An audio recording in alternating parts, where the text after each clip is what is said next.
कहा था कि जो काम दिया जाए वो आप साथ साथ करते रहा करें, लेकिन साथ साथ आप लोग नहीं करते, जिसकी वजह से ये मसले मसाइल आते हैं। अब हम स्टार्ट करते हैं कंस्ट्रक्टर और डिस्ट्रक्टर। ये आप लोगों को स्लाइड शो हो रही है? स्लाइड शो हो रही है? सर हो रही है सर। जी सर हो रही है। ओके, कंस्ट्रक्टर और डिस्ट्रक्टर। कंस्ट्रक्टर की डेफिनेशन आप लोगों को ओके ओके कंस्ट्रक्टर की डेफिनेशन मैंने आप लोगों को पहले भी बताई थी कि बेसिकली कंस्ट्रक्टर जो होता है ये मेंबर फंक्शन होता है। पहली बात, जैसे बाकी मेंबर फंक्शन होते हैं वैसे ही क्लास का मेंबर फंक्शन होता है, क्योंकि क्लास के अंदर दो ही चीजें होती हैं, एक मेंबर फंक्शन और एक डाटा मेंबर। ठीक है, तो ये कंस्ट्रक्टर भी मेंबर फंक्शन ही होता है। Can be use to give values to the data items in an object. Object के अंदर कुछ वैल्यूज देनी है। सर आपकी आवाज नहीं ठीक आ रही। मेरी तरफ से तो शायद सही आ रही है, आपको नहीं आ रही होगी, क्योंकि अगर मेरी तरफ से ना, जी बाकियों को क्लियर आ रही है मेरी आवाज? ज़ारा? जी सर हमें जी सर मुझे आपकी आवाज सही आ रही है। वो बस बात टाइम ना सिग्नल्स का मसला होता है, आप लोगों की तरफ शायद कुछ ऐसा इशू होता है। अच्छा जी, तो मैं कह रहा था कि कंस्ट्रक्टर मेंबर फंक्शन होता है और इसको हम इनपुट के लिए भी यूज करते हैं या इनिशियल वैल्यूज देने के लिए भी यूज करते हैं जो डाटा मेंबर्स होते हैं।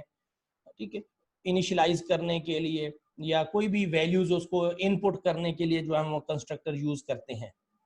और अब इसकी जो करेक्टरिस्टिक्स हैं वो दो तीन करेक्टरिस्टिक्स हैं कि इसका नेम जो होता है वो क्लास के नेम के सेम होता है। जो क्लास का नेम रखते हैं वही कंस्ट्रक्टर का सेम नेम होता है, और इसके अलावा इसकी कोई रिटर्न टाइप नहीं होती। ठीक है, और इसके अलावा जो है ये ऑटोमेटिकली एग्जीक्यूट होता है, इसको कॉल करने की जरूरत नहीं होती। बाकी इसका फंक्शन वैसे ही होता है जैसे नॉर्मल फंक्शन करते हैं, सिर्फ फर्क ये है कि इसमें जो है रिटर्न टाइप नहीं होती और इसका नेम सेम क्लास नेम के होता है। ठीक है, और इसके अलावा इसको कॉल करने की जरूरत नहीं होती, ये ऑटोमेटिकली जो है वो एग्जीक्यूट होता है। अब रही बात कि ये एग्जीक्यूट कब होता है, जब भी हम ऑब्जेक्ट क्रिएट करते हैं क्लास का, जब भी क्लास का ऑब्जेक्ट क्रिएट करते हैं उस टाइम ये ऑटोमेटिकली एग्जीक्यूट हो जाता है। ठीक है, कंस्ट्रक्टर।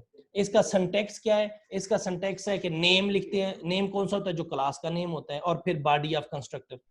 ठीक है, नेम जो होता है indicates the name of constructor, the name must be same as the name of the class in which the constructor is declared. यानी जिस क्लास के अंदर हम कंस्ट्रक्टर बना रहे होते हैं, ठीक है, उसी क्लास का जो नेम होता है उसी नेम से ही हम कंस्ट्रक्टर का नेम रखते हैं।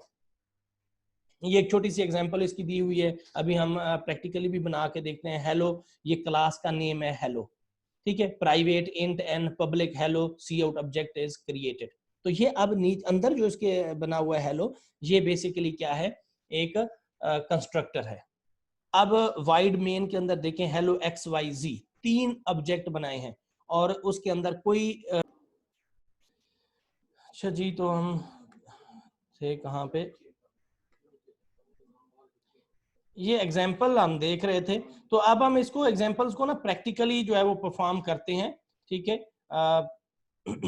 एक मैं आपको छोटा सा कंस्ट्रक्टर की एग्जाम्पल जो है वो प्रैक्टिकली मैं आपको दिखाता हूँ। ठीक है, उसके बाद जो है ये मैं डेव जो है वो ओपन कर रहा हूँ। मैंने डेव ओपन किया है, इसमें मैं एक न्यू फाइल जो है वो क्रिएट करता हूँ। स्क्रीन नजर आ रही है सबको?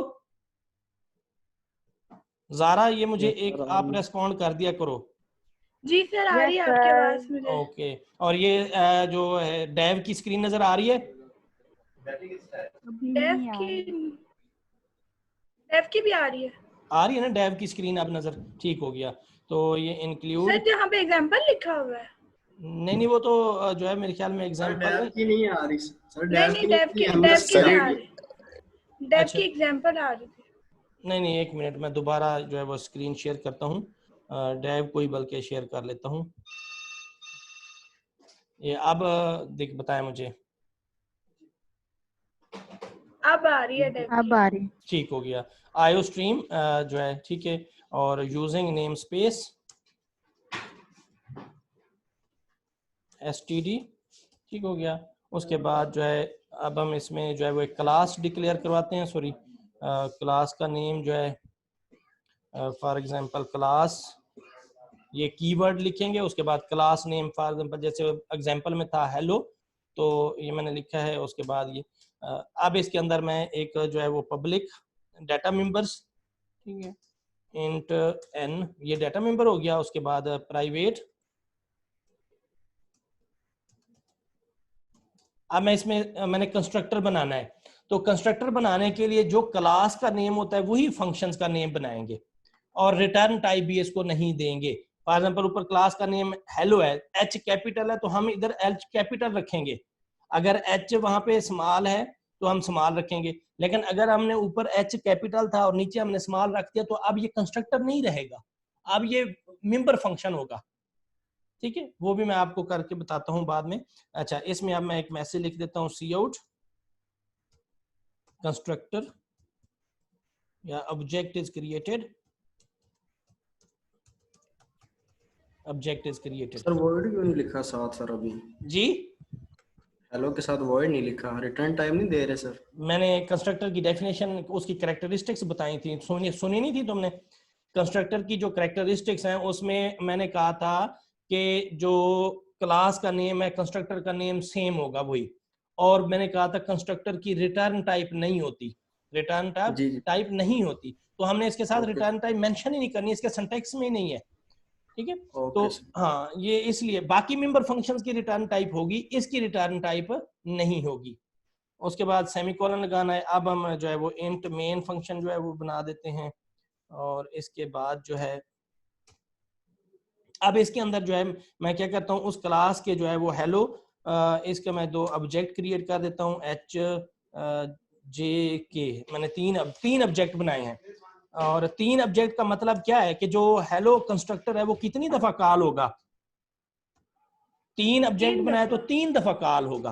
अगर 2 ऑब्जेक्ट बनाता तो 2 दफा कॉल होता, क्योंकि मैंने अब 3 दफा बनाया है तो इसका मतलब है कि ये जो है वो 3 दफा कॉल होगा। ठीक है, मैं इसको नाम दे देता हूँ, यानी example copy, sorry constructor example नाम दिया है मैंने, और सेव कर दिया इसको। ठीक है, अब मैं इसको जो है वो रन करता हूँ। सर एंड लाइन पे आपने ई पहले लगा गलत दिया। लिखे है, हाँ वो ये हेलो पे वो कह रहा है कि hello is a private, hello is a private, तो इससे तो कोई फर्क नहीं पड़ता क्या कर रहा है।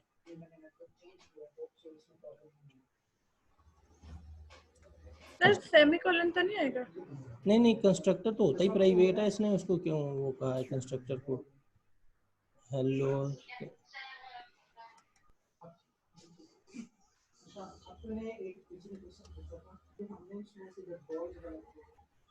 इस पे तो नहीं कोई एरर देना चाहिए था, कल हमने बनाया भी है इसको। इरफान ताज साहब का नहीं लेक्चर था। ये क्यों कर रहा है? स्पेलिंग का भी कोई मसला नहीं है।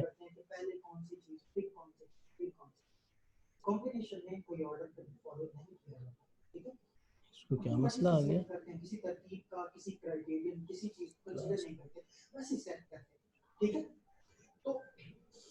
सर इसमें ये तो नहीं होगा कि जो प्राइवेट में है ना इसकी प्रॉपर्टी के जो इसमें हम कंस्ट्रक्टर वगैरह बनाएंगे वो उसी के अंदर कॉल किया जा सकता है, उसके बाहर नहीं कॉल किया जा सकता। नहीं सर ये कंस्ट्रक्टर आपने जो नहीं वो मसला नहीं दिया है, हुआ है, वो मसला सर नहीं है। आपने क्या चीज? ऊपर प्राइवेट दिया सर, ऊपर प्राइवेट दिया, नीचे सर इंट में कॉल कर रहे हैं, इसकी ये मसला। नहीं वो सर प्राइवेट, आपने ना ओ सॉरी, ओहो प्राइवेट वो है, नीचे पब्लिक करना था। ओहो यस सर, मैं यही सर कब का सोच रहा था कि सर प्राइवेट लिखा आपने सर। पब्लिक इधर करना था, ऊपर हमने प्राइवेट किया हुआ, सॉरी।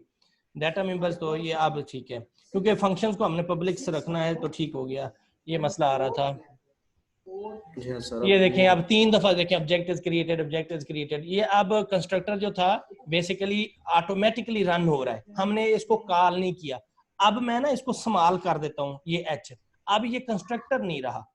ठीक है, अब ये क्या बन गया, फंक्शन बन गया। अब वो कह रहा है कि इसमें फंक्शन आपने रिटर्न टाइप भी नहीं दी इसकी, अब रिटर्न टाइप वो मांग रहा है। अब मैं फॉर एग्जांपल इसको वाइड दे देता हूँ रिटर्न टाइप। ठीक है, तो अब ये मेंबर फंक्शन है, अब ये ऑब्जेक्ट नहीं है। अब हमें देखें कोई आउटपुट नहीं आई, अब हमें इसको कॉल करना पड़ेगा, और एच डॉट हेलो, अब हम कॉल करेंगे तो ये रन होगा, वरना रन नहीं होगा। कंस्ट्रक्टर क्या है कि ऑटोमेटिकली रन हो जाता है। आप देखिए ये मैंने एक दफा कॉल किया तो एक आउटपुट आएगी, 2 दफा कॉल करूंगा ऑब्जेक्ट इज क्रिएटेड, 1 दफा आउटपुट आ रही है, 2 दफा कॉल करूंगा तो 2 दफा, यानी जे के साथ अब मैं जे डॉट हेलो कर देता हूँ। ये सर तुम कंप्यूटर लैब में चले जाओ ना। सर आपने जो एन इंटीजर मतलब लिया है उसको आपने कहीं पे यूज नहीं किया। एक मिनट, वो तो कोई जरूरी नहीं है उसका यूज होना। मैं को तुसी उधर चले जाओ।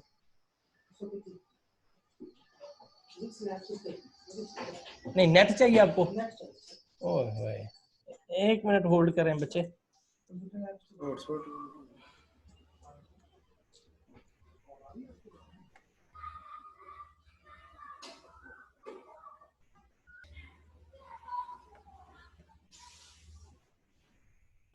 जी बच्चे आप पूछो, क्या पूछ रही थी आप ज़रा?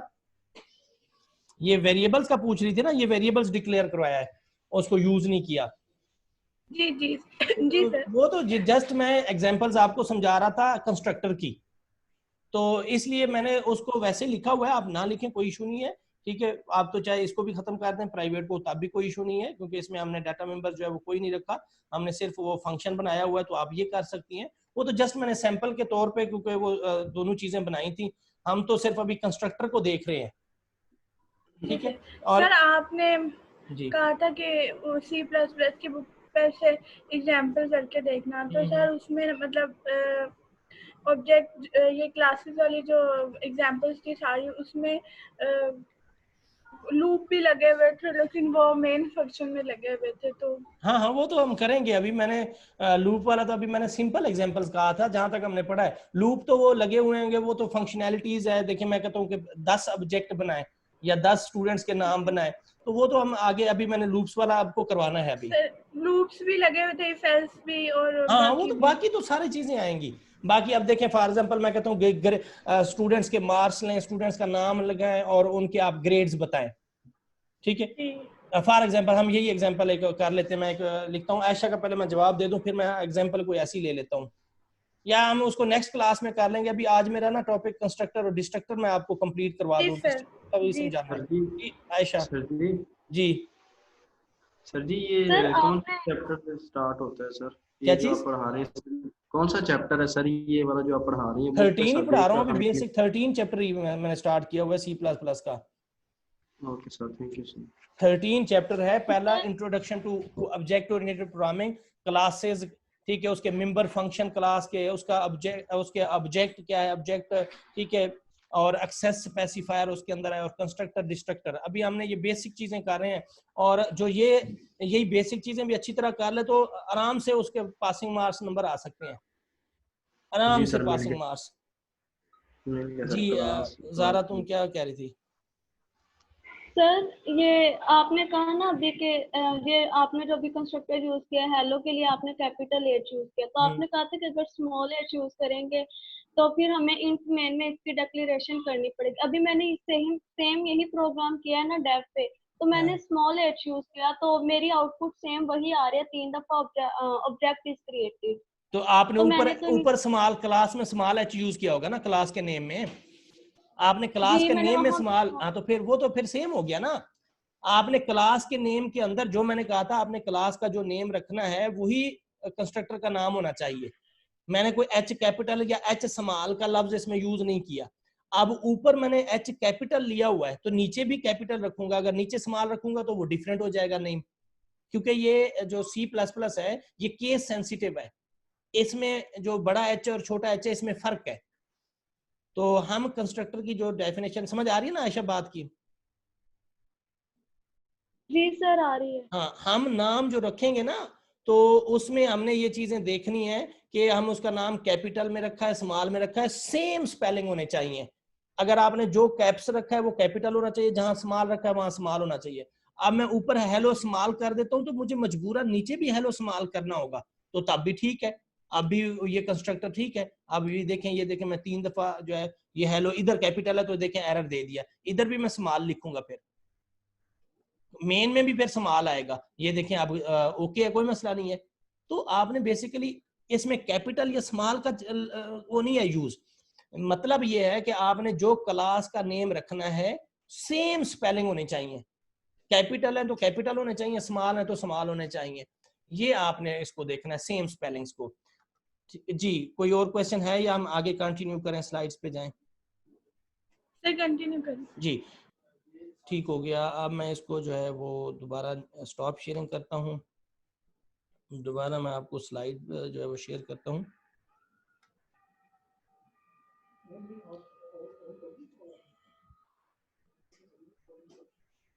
अच्छा जी, तो अब जो है एग्जाम्पल ये हो गई। उसके बाद इसमें वही इसकी कैरेक्टरिस्टिक्स हैं जो मैं आपको पहले बता चुका हूँ। Same name as the class, no return type, नाम सेम होगा और रिटर्न टाइप इसकी कोई भी नहीं होगी, ठीक है। और इसके अलावा ये लास्ट टाइम हमने इसकी कॉपी जो है वो पढ़ी थी, इसकी टाइप्स। डिफॉल्ट कंस्ट्रक्टर पढ़ा था। डिफॉल्ट कंस्ट्रक्टर क्या होता है, जो अभी हमने क्रिएट किया विदाउट एनी पैरामीटर्स, जो होता है जो ऑटोमेटिकली यानी बगैर किसी पैरामीटर्स के जो हम क्रिएट करते हैं, जैसे अभी हमने एग्जांपल्स में क्रिएट किया था, ठीक है। इसको हम डिफॉल्ट पैरामीटर ही कहते हैं। अभी जो हमने एग्जांपल्स में किया था, इसकी एग्जांपल देखें, ये नंबर, ठीक है, इसके कोई पैरामीटर्स नहीं है, तो ये डिफॉल्ट। और उसमें वैल्यूज को मोस्टली हम इनिशियलाइज करते हैं डिफॉल्ट कंस्ट्रक्टर के अंदर, कोई भी वैल्यूज इनिशियलाइज कर दें, ठीक है, वो हम इसके अंदर डिफॉल्ट कंस्ट्रक्टर्स के अंदर करते हैं। जैसे हमने n यूज किया था, हम कंस्ट्रक्टर के अंदर n को कोई वैल्यू भी दे सकते हैं। तो डिफॉल्ट कंस्ट्रक्टर मोस्टली बाकी सारी बातें वही हैं डिफॉल्ट कंस्ट्रक्टर के अंदर। इसके अंदर वेरिएबल्स नहीं होता, सॉरी पैरामीटर्स नहीं होते। और दूसरी बात, हम इसमें इनपुट भी करवा सकते हैं यूजर से, और वैल्यू जो है वो इनिशियलाइज भी करवा सकते हैं। ये दोनों काम हम डिफॉल्ट कंस्ट्रक्टर में कर सकते हैं। इसके अलावा मैंने दूसरा जो है वो एक पैरामीटर जो है वो कंस्ट्रक्टर बताया था आप लोगों को, और उसमें हम पैरामीटर्स क्रिएट कर सकते हैं, ठीक है, पैरामीटर्स भी क्रिएट कर सकते हैं। और ये एक एग्जांपल इसके अंदर दी हुई है, ठीक है। और एक होता है डिफॉल्ट कॉपी कंस्ट्रक्टर के, एक ही कंस्ट्रक्टर उसकी हम कॉपी बना लें, ठीक है, उसको किसी और कंस्ट्रक्टर के अंदर यूज कर लें तो उसको हम डिफॉल्ट कॉपी कंस्ट्रक्टर कहते हैं। और एक इसके अंदर डेफिनेशन आती है कंस्ट्रक्टर ओवरलोडिंग। कंस्ट्रक्टर ओवरलोडिंग का मतलब जहन में रख लें, अभी मैं इसकी एग्जांपल्स करवाता हूं आप लोगों को, डिफॉल्ट की भी, पैरामीटर्स की भी, और इसके बाद कंस्ट्रक्टर ओवरलोडिंग की भी। कंस्ट्रक्टर ओवरलोडिंग से मुराद क्या होता है कि नंबर ऑफ पैरामीटर्स, ठीक है, और टाइप ऑफ पैरामीटर्स और सीक्वेंस ऑफ पैरामीटर्स, ये अगर डिफरेंट हों तो उसको हम कहते हैं कंस्ट्रक्टर ओवरलोडिंग।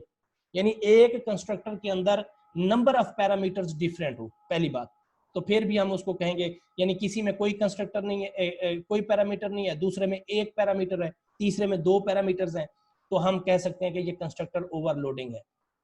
तीसरी चीज है कि जो पैरामीटर्स हैं यूज किए गए उनकी टाइप्स डिफरेंट है, तो भी कंस्ट्रक्टर ओवरलोडिंग है।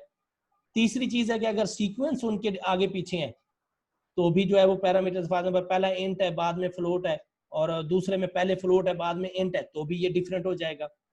जहां पे ये कंस्ट्रक्टर का, जी, लेकिन कंस्ट्रक्टर का नाम सेम होगा हर वो जगह। नाम, वो बाकी चीजें सेम रहेंगी, सिर्फ फर्क आएगा जहां पैरामीटर्स के अंदर फर्क हो, ठीक है।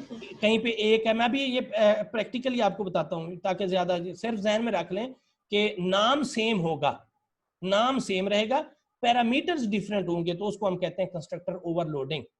इसकी डेफिनेशन भी यही है, the process of declaring multiple constructors with same name but different parameters is known as constructor overloading. नाम सेम होगा लेकिन पैरामीटर्स क्या होंगे, डिफरेंट होंगे, तो इसको हम क्या कहते हैं, कंस्ट्रक्टर ओवरलोडिंग कहते हैं, ठीक है। अभी हम इसकी एग्जांपल करते हैं। सर पैरामीटर को थोड़ा सा सर एक्सप्लेन कीजिएगा सर।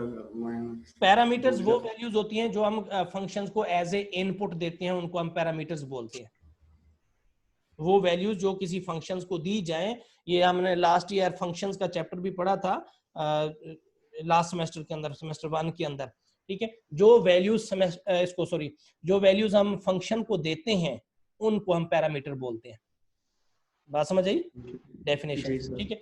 अब ये देखें, अब ये एक कंस्ट्रक्टर है हेलो का, ठीक है। इसमें फॉर एग्जांपल मैं कह देता हूं कि n इज इक्वल टू 0, मैं वैल्यूज इनिशियलाइज करवा देता हूं, n इज इक्वल टू 0, ठीक है। n ऊपर हमने जो लिया था, n की वैल्यू 0 है, तो ये अब कौन सा बन गया, ये डिफॉल्ट कंस्ट्रक्टर है, ठीक है। अब मैं बना देता हूं हेलो इंट a, ठीक है। और इसके अंदर मैं इधर लिख देता हूं n is equal to a, ये चीज।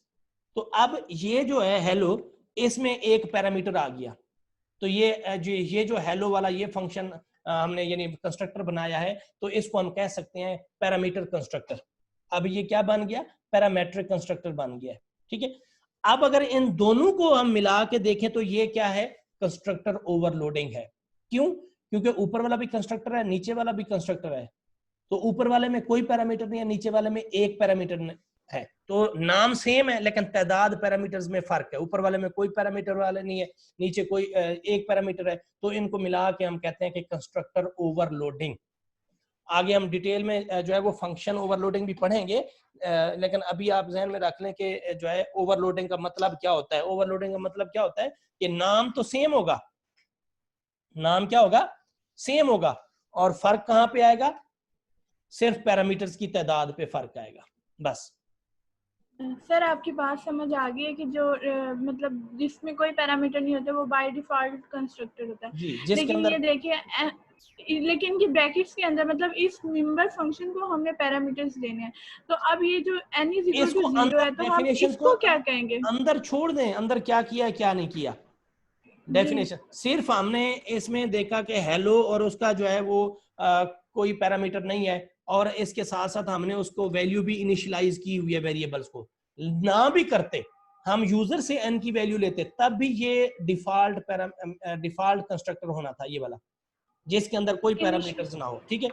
अब नीचे वाला आपका जो है ना, ये वाला नीचे वाला जो हेलो इंट a है, ठीक है, ये भी कंस्ट्रक्टर है लेकिन विद पैरामीटर है, इसमें एक पैरामीटर दिया गया है, तो ये जी सर ये जो n इज इक्वल टू 0 ये हमने इनिशियलाइजेशन इसे कहते हैं। जी जी, कोई वैल्यू देना, इनिशियलाइजेशन, नीचे वाली भी इनिशियलाइजेशन है, n is equal to a।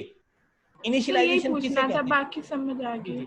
Initialisation कहते हैं कि वैल्यू देना, किसी वेरिएबल्स को वैल्यू देना, उसको हम कहते हैं इनिशियलाइजेशन। इसको हमने वैल्यू दी है, 0 के इक्वल किया है, ठीक है, और नीचे हमने n इज इक्वल टू, वैसे तो ये असाइनमेंट है लेकिन इनिशियल वैल्यू, इब्तदाई जो वेरिएबल को वैल्यू देते हैं ना, उसको हम बोलते हैं इनिशियलाइजेशन, ठीक हो गया। अब ये वाला जो है ये हमारा क्या है, ये डिफॉल्ट कंस्ट्रक्टर है, डिफॉल्ट कंस्ट्रक्टर। और ये वाला जो है ये क्या है, पैरामेट्रिक कंस्ट्रक्टर। और ओवरऑल इस कंसेप्ट को जो ओवरलोडिंग है कि सेम नेम हो और पैरामीटर्स की तादाद डिफरेंट हो, ऊपर वाले में तादाद 0 है, नीचे वाले में तादाद 1 है, तो अब ओवरऑल ये जो कंसेप्ट बन गया है, ये क्या बन गया, ये ओवरलोडिंग बन गया। इसको हम बोलते हैं कंस्ट्रक्टर ओवरलोडिंग, कि दो या दो से ज्यादा कंस्ट्रक्टर जिनके नाम तो सेम हो और पैरामीटर्स डिफरेंट हो, पैरामीटर्स क्या हो, डिफरेंट हो, तो उसको हम बोलते हैं कंस्ट्रक्टर ओवरलोडिंग। बात समझ आ गई? अब रही बात कि जब हम ऑब्जेक्ट क्रिएट करेंगे, ठीक है, ऑब्जेक्ट क्रिएट करेंगे तो वहां पे हम, अब इसमें तो हमने एच जे के 3 जो है वो इसके ऑब्जेक्ट बनाए हैं, तो ऊपर दो तरह के कंस्ट्रक्टर बनाए हैं, तो उनका यूज कैसे होगा? दो तरह के कंस्ट्रक्टर बनाए ना, कंस्ट्रक्टर तो होता है ऑटोमेटिकली कॉल होता है, तो अब ऊपर वालों में से कौन सा कंस्ट्रक्टर कॉल होगा? हमने तो वहां दो मुख्तलिफ बनाए हुए हैं, क्या दोनों कॉल होगा ही नहीं? जी नहीं होगा, तीन दो बनाएंगे तो ये नहीं, दोनों कॉल होंगे लेकिन इकट्ठे नहीं होंगे। मैं तरीका बता रहा हूँ ना, अब सुन लें कि ये बात जहन में आती है ना कि इनमें से कौन सा कंस्ट्रक्टर रन होगा, कौन सा कंस्ट्रक्टर जो है वो एग्जीक्यूट होगा। तो इसमें अब देखें, अगर मैं लिखता हूं सिर्फ ये एच ऐसे, अब एच के साथ मैंने कोई वैल्यू ब्रैकेट्स के अंदर नहीं दी, तो इसका मतलब है कि ये ऊपर वाला कंस्ट्रक्टर जो है ये कॉल होगा, ठीक है। मैं अच्छा जी, तो मैं बात कर रहा था कि इधर जो है मैं एक फंक्शन बना लेता हूं जो इसकी आउटपुट को शो करे, फॉर एग्जांपल वाइड शो, ताकि हमें पता चले कौन सा रन हुआ है। Cout n is equal to, इसकी वैल्यू जो है वो शो करने के लिए n, ठीक है, ये मैंने एक फंक्शन बनाया ताकि वैल्यू शो हो। अब मैंने सिर्फ देखें एक ही कंस्ट्रक्टर h डिक्लेयर करवाया, अब आउटपुट क्या आएगी? अब हम इसकी आउटपुट जो है वो चेक करते हैं ये ज़ारा स्क्रीन नजर आ रही है, आवाज आ रही है? जी सर आ रही है। अच्छा चलें ठीक हो गया। तो ये अब हम इसको जो है वो रन करते हैं।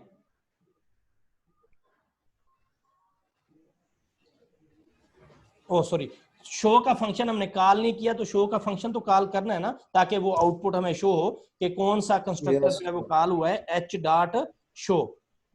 शो ये हमने फंक्शन को शो किया है। तो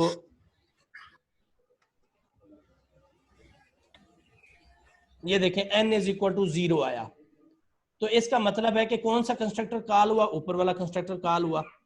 तो अब हम अगर नीचे वाले कंस्ट्रक्टर को कॉल करना चाहते हैं, तो नीचे वाले कंस्ट्रक्टर में एक पैरामीटर है।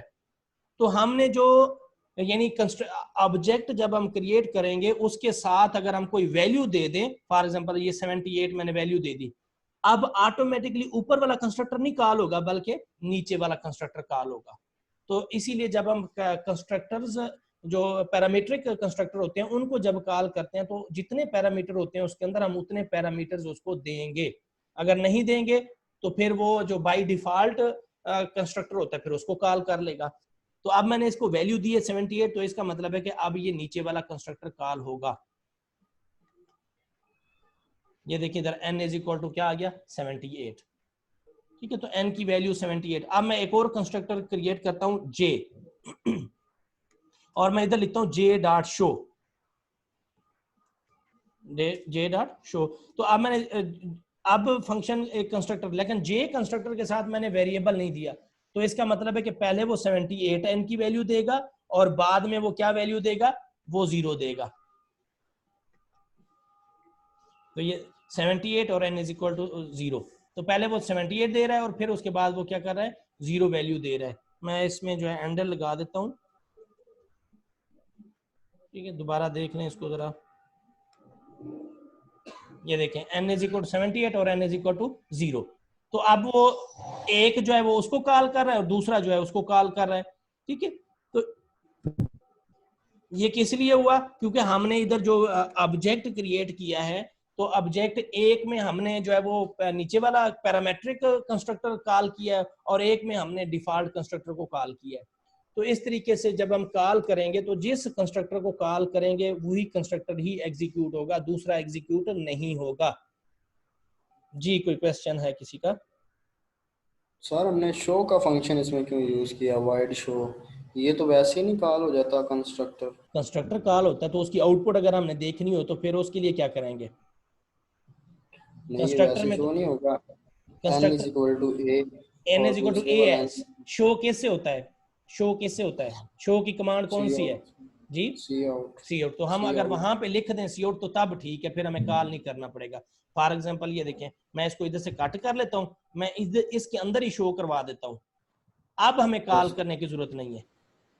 अब ये ऑटोमेटिकली क्या करेगा, उनको कॉल कर लेगा, क्योंकि मैंने आउटपुट के लिए अलग फंक्शन शो का बनाया है। तो अब हमें जरूरत नहीं है, अब वो हमने कोई कंस्ट्रक्ट वो कॉल नहीं किया, अब वो आउटपुट देखें वही आ रही है। सर ये इस तरह सिंपल हो जाएगा, नहीं थोड़ा सा सिंपल वैसे नहीं है ना, डिफिकल्ट। सिंपल नहीं है, ये तो एक स्टेटमेंट थी तो आपको सिंपल लग रहा है। जब कोई बहुत फंक्शन क्यों बनाते हैं, फंक्शन इसलिए बनाते हैं कि जहां पे कोडिंग ज्यादा होती है। एक मिनट होल्ड करें जी, शाह साहब मैं आपने हरा देता है। हाँ वो आज नहीं पढ़ा रहे, आज उन्होंने वो मेरे ख्याल से डेथ हो गई है। तो कंस्ट्रक्टर ये तो हमने देखें डिवीजन करते हैं, स्ट्रक्चर्ड प्रोग्रामिंग, ये स्ट्रक्चर्ड प्रोग्रामिंग इसलिए करते हैं कि जहाँ पे फंक्शंस बार बार यूज होते हैं तो हम उनको अलग अलग फंक्शंस, अब देखें ना एन को हमने कहाँ पे, इधर हमने यूज ही नहीं करना था, हमने कहीं और यूज करना है, उसकी वैल्यू को शो करवाना है, तो वहां पे फिर क्या करेंगे। तो ये तो होता है ना कि आपने करना क्या है, उस पर डिपेंड करता है। ये हमने फंक्शंस अलग-अलग ही बनाते हैं, आउटपुट का फंक्शन अलग बनाते हैं, इनपुट्स का अलग बनाते हैं, कंस्ट्रक्टर्स को हम यूज कर लेते हैं इनपुट के लिए या इनिशियलाइजेशन के लिए, लेकिन आउटपुट के लिए हम कंस्ट्रक्टर को रेकमेंड नहीं करते। हो सकता है वहां पे कोई इशू नहीं है, लेकिन रेकमेंडेड नहीं करते। तो इसलिए जो है ये बेहतर नहीं है कि आप वहां पे उसको कॉल करें। देखिए आज वहां पे कॉल भी करें ना, तो आप देखें वहां पे हमें 2 दफा लाइनें लिखनी पड़ी हैं, 2 कोड है।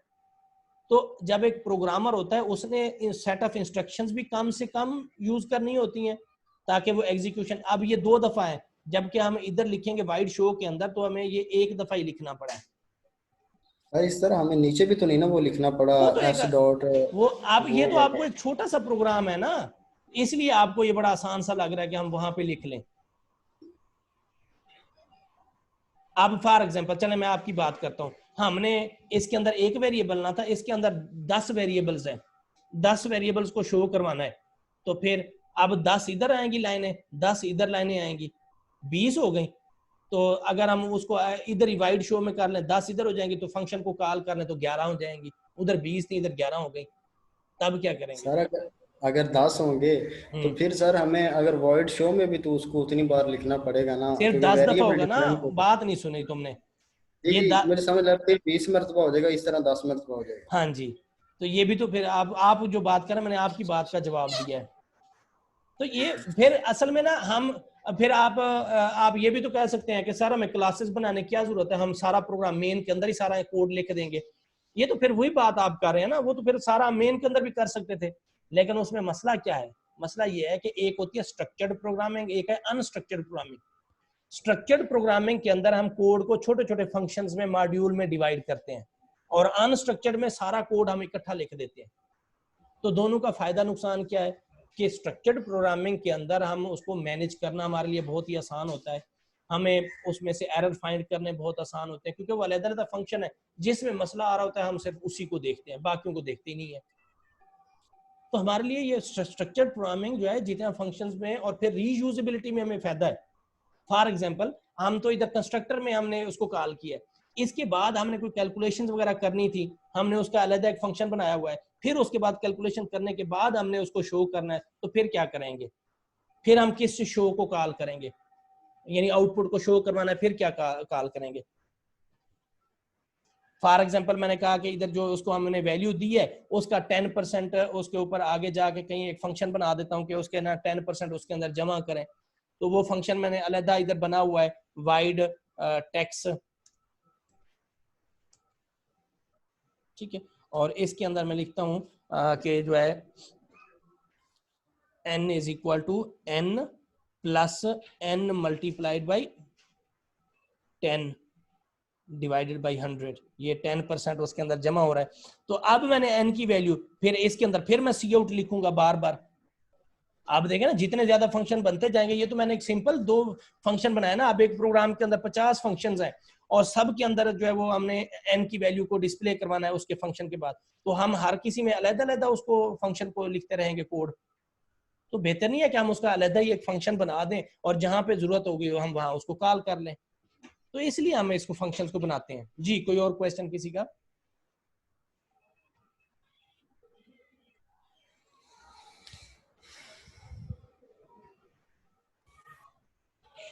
चलें जी, कोई क्वेश्चन नहीं है तो हम आगे कंटिन्यू करते हैं इसको।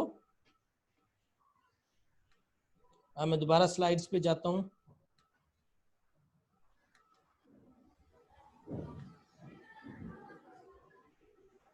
अच्छा जी, अब हम आ जाते हैं डिस्ट्रक्टर पे कि डिस्ट्रक्टर क्या चीज है। ओहो, जैसे हमने कंस्ट्रक्टर का कहा है कि कंस्ट्रक्टर जो है वो कब एग्जीक्यूट होता है? जब हम कोई ऑब्जेक्ट क्रिएट करते हैं, ऑब्जेक्ट क्रिएट होते वक्त, जबकि जो डिस्ट्रक्टर है ये अपोजिट है, इसका भी नेम सेम होता है, इसकी भी कोई रिटर्न टाइप नहीं होती। हाँ, इसके साथ एक टाइल्ड का जो है वो साइन लगता है, जैसे ये आप देखिए नीचे एक साइन नजर आ रहा होगा नेम के साथ पहले, तो ये बेसिकली टाइल्ड का साइन जो आपको ये अगर कीबोर्ड पे देखें, लैपटॉप के कीबोर्ड पे देखें तो 1 2 से पहले एक साइन है, ये वाला आपको इधर नजर भी आ रहा होगा। एक मिनट मैं अभी इसको हाईलाइट करता हूँ, ये वाला, ये साइन, इसको टाइल्ड साइन बोलते हैं। तो ये साइन अगर किसी के साथ लगा दें तो वो कंस्ट्रक्टर की बजाय डिस्ट्रक्टर बन जाता है। यानी फॉर एग्जांपल मैं, अच्छा पहले मैं इसकी बता दूं फिर मैं वहां पे आपको प्रैक्टिकली बताता हूँ कैसे बनाना है डिस्ट्रक्टर। अब ये जो डिस्ट्रक्टर है ये जब ऑब्जेक्ट डिस्ट्रॉय होता है, एक होता है कि क्रिएट होता है यानी पैदा होता है, और एक है मरता यानी उसको हम खत्म करते हैं, अनलोड करते हैं, तो तब यानी उस ऑब्जेक्ट को हम डिस्ट्रॉय करते हैं, ठीक है, मेमोरी से जब वो डिस्ट्रॉय, हम नहीं करते, खुद ब खुद वो डिस्ट्रॉय होता है, तो उस टाइम ये डिस्ट्रक्टर ऑटोमेटिकली एग्जीक्यूट होता है, उस टाइम ये ऑटोमेटिकली एग्जीक्यूट होता है। ये चाहे पहले कॉल किया हो चाहे बाद में कॉल किया हो, लेकिन इसने एग्जीक्यूट कब होना होता है, इसने एग्जीक्यूट जब उसका वो खत्म होना होता है तब। अभी हम इसकी एग्जांपल एक करते हैं, 1 मिनट। डिस्ट्रक्टर की, डिस्ट्रक्टर बना के आपको मैं दिखाता हूँ।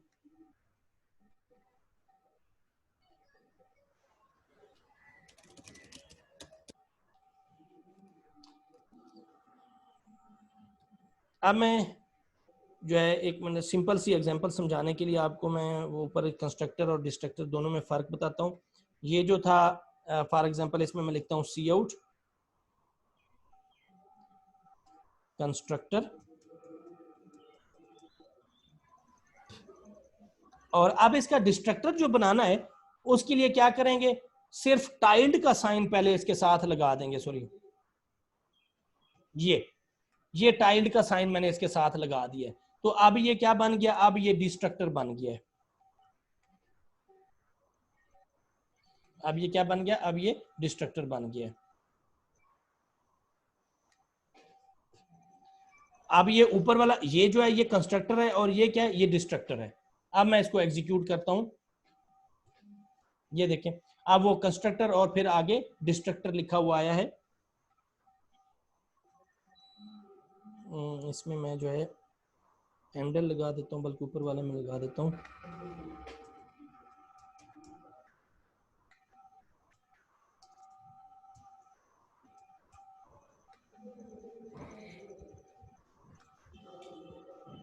ये देखें ऊपर कंस्ट्रक्टर और डिस्ट्रक्टर। सर आउटपुट शो हो गई, उसी वक्त चली जाती है, देखी ही नहीं जाती। ये देखें, आप देख लें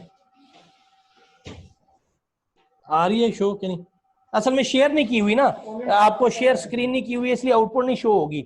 मैं 1 मिनट दिखाता हूँ, 1 मिनट होल्ड करें जरा। अस्सलाम वालेकुम सर। जी अल्हम्दुलिल्लाह सर, बिल्कुल ठीक ठाक। जी सर,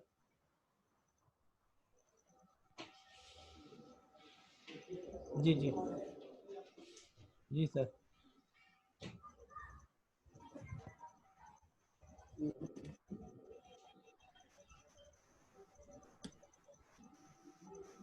जी जी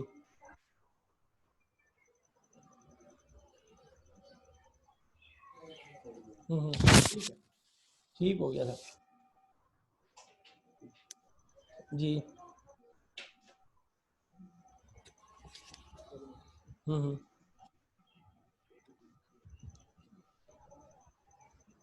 सही। वो आप पासवर्ड याद नहीं है या? नहीं, वो तो सर वो तो जो है वो मीटिंग आईडी पे लगा था। आपने तो जब साइन इन करना है वो तो आपने अपने जो उस पे अकाउंट बनाया था जीमेल पे, जूम पे ना, तो वो जीमेल अकाउंट से जो आप बनाया था आपने, तो उससे साइन इन होना है ना। वो तो जो 1 2 3 4 5 वो तो था मीटिंग आईडी का पासवर्ड था, वो तो बच्चों के लिए था वो पासवर्ड। और आपने सर वो जो अपने अपना जो ऊपर ईमेल आईडी, वो पर्सनल जो ईमेल आईडी और उसके लिए जो आपने पासवर्ड नीचे यूज किया था ना, वो पहले आप साइन इन करेंगे मोबाइल पे भी, फिर उसके बाद जी, फिर उसके बाद साइन इन करने के बाद उसी तरह आपके पास ऑप्शंस आ जाएंगी मीटिंग्स वाली।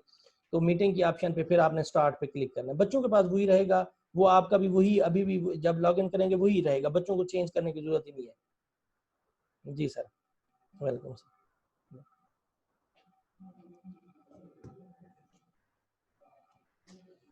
जी आउटपुट आई थी, आप लोगों को शो हो रही है अब? हो रही है सर, अभी जी तक हो रही है। चले, मैं ना वो अब स्क्रीन जो है शेयर किया करूंगा ताकि आप लोगों को फिर सारी चीजें जो है वो शो रहे हैं। ये मैंने अब आप लोगों को स्क्रीन ही शेयर कर रहा हूँ ताकि जब भी मैं वो करूँ तो आउटपुट भी शो हो आप लोगों को। ठीक है,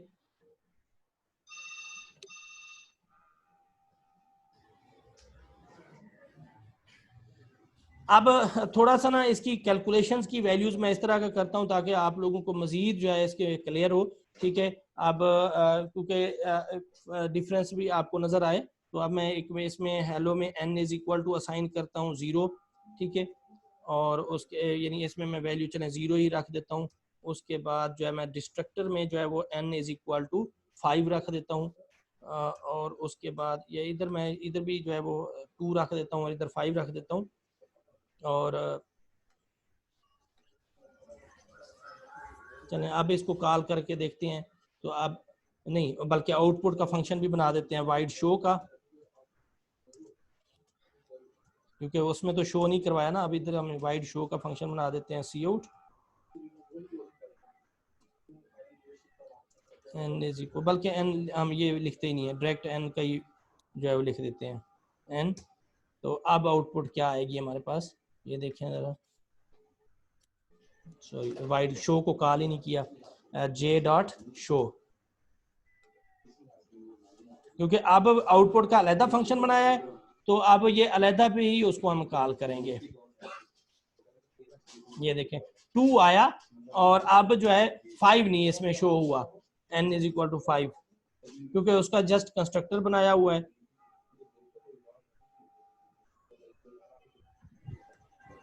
n is equal to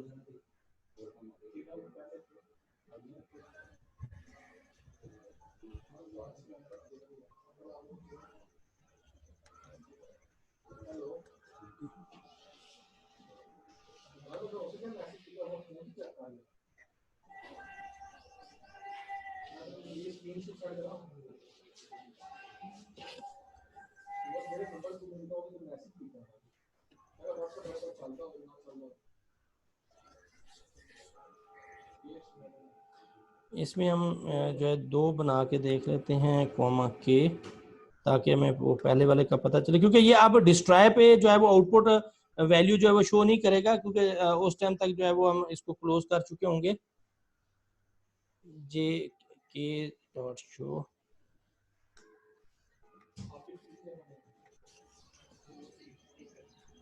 to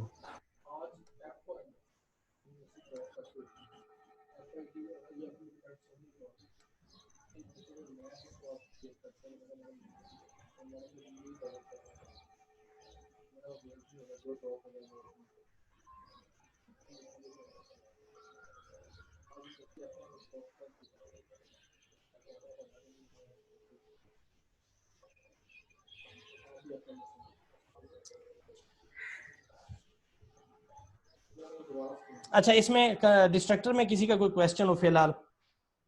sir जो है ना क्लियर नहीं हो रहा सर। क्या क्या डिस कंस्ट्रक्टर के बारे में समझ नहीं लगी, इसका क्या फायदा? डिस्ट्रक्टर का नहीं, डिस्ट्रक्टर का ये होता है कि जब हम फॉर एग्जांपल कोई ऑब्जेक्ट को डिस्ट्रॉय करना चाहते हैं ना, तो उस टाइम जो है ऑटोमेटिकली कोई मैसेज डिस्प्ले होना चाहिए कि जब भी कोई हम उसको डिस्प्ले यानी क्लोज करेंगे तो उस टाइम कोई मैसेज डिस्प्ले हो, तो उसमें हम ये डिस्ट्रक्टर कि हमने जो ऑब्जेक्ट क्रिएट किया था जब उस ऑब्जेक्ट को डिस्ट्रॉय करते हैं, ठीक है। अभी वो मुझे देखना है कि इसका जो है ना, इसमें हमने तो शो वैल्यूज तो करवाई हैं, लेकिन इसको डिस्ट्रॉय जो है वो अगर रन टाइम पे इस पे करना है तो उसमें कोई मैसेज, क्योंकि ऑब्जेक्ट देखें, ऑब्जेक्ट क्या होता है बेसिकली, ये जे के हमने 2 ऑब्जेक्ट क्रिएट किए हैं, ये मेमोरी के अंदर स्टोर होंगे ऑब्जेक्ट्स। तो जब ये मेमोरी से खत्म होंगे तो उस टाइम जो है हम कोई वैल्यू डिस्प्ले करवाना चाहते हैं या हम कोई ऐसी कोई मैसेज डिस्प्ले करवाना चाहते हैं, तो उसके लिए हम डिस्ट्रक्टर यूज करते हैं। ऑब्जेक्ट को जब डिस्ट्रॉय किया जाता है, यानी प्रोग्राम को जब हम खत्म करते हैं तो ऑब्जेक्ट जो है वो डिस्ट्रॉय होता है। तो इस जब डिस्ट्रॉय होता है तो इसका मतलब है कि हमने उस डिस्ट्रॉय होने पे कोई मैसेज डिस्प्ले करना है, तो फिर हम जो है क्या करेंगे, ये डिस्ट्रक्टर यूज करते हैं। तो फॉर एग्जांपल ये अभी मैंने एक एग्जांपल लिखी थी कि इसमें मैंने सी आउट करवाया था दोनों के अंदर, ये मैं इसमें मैं सी आउट करवा देता हूँ, सी आउट कोई मैसेज डिस्ट्रॉय, ठीक है। तो अब इसमें हम वैल्यूज वगैरह, ये अब देखें इसमें डिस्ट्रॉय का जो है मैसेज देखिए डिस्ट्रॉय 2 दफा आया, तो उसमें पहले देखिए पहले कंस्ट्रक्टर रन होगा, 2 आया, 2 इसलिए आया कि ये जे डॉट शो पहले कॉल हुआ, फिर के डॉट शो कॉल हुआ। अब जितने भी होंगे ना वो पहले कंस्ट्रक्टर ही कॉल होंगे, फिर उसके बाद एंड पे जो है वो डिस्ट्रक्टर जो मैसेज होगा वो डिस्ट्रक्टर का मैसेज आएगा। तो ये मैंने तो हम यहाँ पर उसके साथ भी कर सकते हैं, अगर इसके साथ सर ये लगाकर नहीं साथ हैंडल नहीं नहीं नहीं नहीं नहीं नहीं नहीं वो ये अगर उसके साथ लगाएंगे ना फिर तरतीब चेंज हो जाएगी। ये देखें आप जैसे कह रहे हैं ना, मैं ये अब आपको वो बता देता हूँ, ये मैंने इधर नहीं मैं लिखता चले, ठीक है। मैं अब इसके अंदर फॉर एग्जांपल ये मैं इसके अंदर लिख रहा हूँ, आप ये कह रहे हैं ना नहीं सर, मैं ये कह रहा हूँ, ये वर्ड शो में सर जो जी, लिखा हुआ है सी आउट है, यहाँ पर अगर हम डिस्ट्रॉय डिस्ट्रॉय 2 दफा लिख दें तो एज इट इज शो हो जाएगा वो वहां पर। पहले शो हो जाएगा ना, आप उसकी तरतीब को नहीं समझ रहे। वो तो जब हम उसको कॉल करेंगे वो उसी टाइम ही एग्जीक्यूट हो जाएगा। ऑब्जेक्ट को डिस्ट्रॉय करते हुए तब नहीं खत्म होगा, ऑब्जेक्ट जब खत्म होगा। यानी ऑब्जेक्ट बेसिकली जब रन होता है, क्रिएट होता है, उसके बाद जब ये देखे ना, अब इधर मेन के अंदर आए, मेन के अंदर सबसे पहले हमने ये जे के लिखा, ये वाली लाइन ये नजर आ रही है, पहली लाइन हेलो जे के। तो ये ऑब्जेक्ट क्या हुआ, क्रिएट हुआ, ऑब्जेक्ट क्या हुआ, क्रिएट हुआ। उसके बाद जे डॉट शो लिखा। तो अभी ये ऑब्जेक्ट जे जो है वो एग्जीक्यूट हो रहा है। फिर उसके बाद के डॉट शो, ये भी एग्जीक्यूट हो रहा है ऑब्जेक्ट। उसके बाद है रिटर्न 0। तो अब इस जगह पे जाके दोनों ऑब्जेक्ट क्या हुए, डिस्ट्रॉय हुए, खत्म हो गए, क्योंकि फंक्शन खत्म हो गया। तो अब इस जगह पे जाके जब ये दोनों ऑब्जेक्ट डिस्ट्रॉय होंगे तो तब वो एग्जीक्यूट होगा। अदरवाइज अगर हम कहीं और लिखेंगे वो तो फिर इसके साथ ही, जैसे हमने इधर लिख दिया है मैंने डिस्ट्रॉय, वो तो जब जे डॉट शो ये वाला रन होगा ऑटोमेटिकली ये वाला उस टाइम ही एग्जीक्यूट होगा। नहीं, जो डिस्ट्रक्टर होता है जब वो सारे हर चीज कोड एग्जीक्यूट हो जाता है उसके बाद ये डिस्ट्रक्टर जो है वो एग्जीक्यूट होता है। प्रोग्राम के अंदर उसका कोई मैसेज, ये बिल्कुल एंड पे जब वो कोई ऑब्जेक्ट जो है वो डिस्ट्रॉय होता है उस टाइम ये एग्जीक्यूट होता है।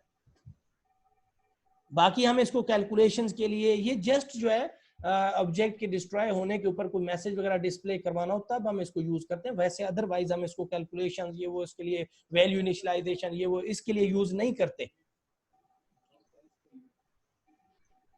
आप इसके ये ना समझे कि इसके प्रोग्राम्स के अंदर जो है वो इसका जो है वो हम प्रोग्राम के अंदर इसका यूज है, प्रोग्राम के अंदर इसका यूज यानी मीन के कैलकुलेशन वगैरह में या फंक्शंस एग्जीक्यूशन में इसका रोल है, वहां नहीं है। इसका तो बिल्कुल एंड पे जब ऑब्जेक्ट खत्म हो जाता है तब ये एग्जीक्यूट होता है। अब मैंने ये देखिए इसमें लिखा है ना, तो ये कोड अब मैंने ये डिस्ट्रक्टर के अंदर लिखा हुआ है। अब ये कहाँ पे चलेगा, सबसे पहले ये वाली लाइन एग्जीक्यूट होगी जे के, जे डॉट शो, फिर उसके बाद जे डॉट शो ये एग्जीक्यूट होगा, फिर के डॉट शो एग्जीक्यूट होगा।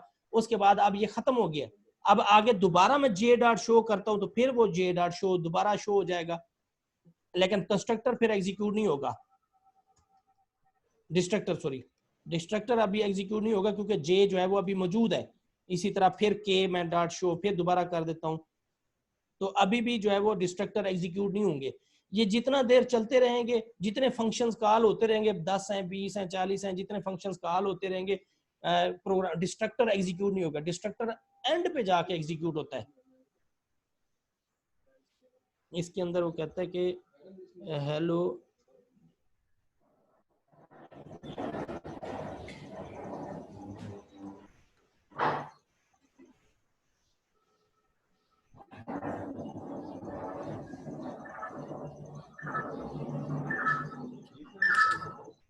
एंडल, अच्छा सॉरी एंडल के स्पेलिंग गलत लिखे हैं। ये देखें, अब इसमें अगर आप देखें तो 2 2 2 2 ये चारों जो है वो एग्जीक्यूट होने के बाद ही वो डिस्ट्रॉय हुए हैं। यानी आप जितने फंक्शंस उसके अंदर एग्जीक्यूट करेंगे डिस्ट्रक्टर जो है वो एग्जीक्यूट नहीं होगा। डिस्ट्रक्टर कब एग्जीक्यूट होगा, जब प्रोग्राम खत्म होगा, यानी मतलब कि जब ऑब्जेक्ट जो है वो डिस्ट्रॉय होंगे। बस सिंपल इसकी डेफिनेशन है, इसका और कोई सर रोल एक नहीं दफा है। जी जी, सर एक दफा रन कीजिएगा सर प्लीज, क्या चीज? एक दफा रन कीजिएगा सर जी। जी जी, ये देखिए मैं रन करता हूँ, ये देखें, ये तो आप देखें पहले 4 दफा 2 2 आया हुआ है। क्यों? क्योंकि हमने जे को वहां पे जे को शो करवाया, फिर के को, फिर जे शो, फिर के को, और उसके बाद देखें ऑटोमेटिकली जो है वो डिस्ट्रॉय डिस्ट्रॉय लिखा हुआ कि अब ऑब्जेक्ट खत्म हो गए, अब वो कॉलिंग वो ऑब्जेक्ट मेमोरी से क्या हुए, रिमूव कर दिए गए। तो जब बेसिकली ऑब्जेक्ट डिस्ट्रॉय होते हैं, जस्ट इसकी डेफिनेशन इतनी है कि जब ऑब्जेक्ट डिस्ट्रॉय होते हैं तो तब जो है ये एग्जीक्यूट होता है।